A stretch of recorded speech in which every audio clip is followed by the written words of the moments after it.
New Orleans, Louisiana has a population of nearly 400,000 and is growing at a rate of over 1% annually. The city as a whole has a violent crime rate 242% higher than the U.S. average. New Orleans had 265 homicides in 2022 and was one of 10 U.S. cities to have 10 or more mass shootings. It has an overall murder rate of 66.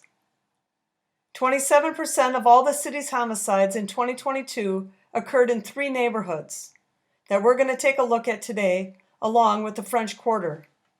So let's start in the Little Woods neighborhood, which had 28 murders last year, the deadliest neighborhood in New Orleans in 2022. The Little Woods neighborhood has a murder rate of 86.6. This neighborhood is predominantly black. And at the local elementary school, 32% of the students are proficient in English, and 17% are at grade level for math. Now we'll move on to the Central City neighborhood, which had the second most homicides last year with 25. The murder rate in this neighborhood is 184.7. Central City has started out 2023 with 4 homicides in the first 3 weeks. The Central City neighborhood is 74% black and 22% white. Its violent crime rate is listed at 653% higher than the national average, which I imagine when the updated numbers are released by the FBI, that will be much higher.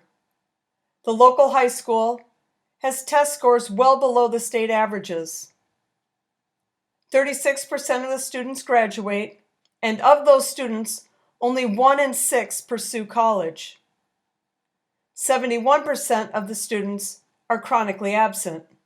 Now on to the 7th Ward, which held the scene of 20 of the city's homicides last year. This neighborhood has a murder rate of 189.5, the highest of the 3 we're looking at. Its violent crime rate is listed at 622% higher than the U.S. average, and like Central City, I imagine that number will rise once the updated statistics are released. Your odds of being a victim of a violent crime in the 7th Ward is 1 in 36, of a property crime 1 in 13, and overall of any crime 1 in 10. Basically, enter at your own risk.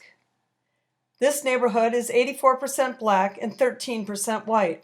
So those were 3 neighborhoods that accounted for 27% of all the homicides in New Orleans last year. 3 neighborhoods you'd likely never want to visit. But Bourbon Street in New Orleans' French Quarter is a place many people visit and one of the most famous streets in America. It runs 13 blocks from Canal Street to the Esplanade. Since 2020, there have been 30 mass shootings in New Orleans, and 4 of them occurred on Bourbon Street between the 100 and 700 blocks. The French Quarter had 4 homicides last year, giving it a murder rate of 121.7. So that's a quick look at 3 of the worst neighborhoods in New Orleans, as well as the most visited by tourists. The news has started calling New Orleans the murder capital of America, and I'm not going to argue. It's bad. But there are many cities out there equally bad or worse.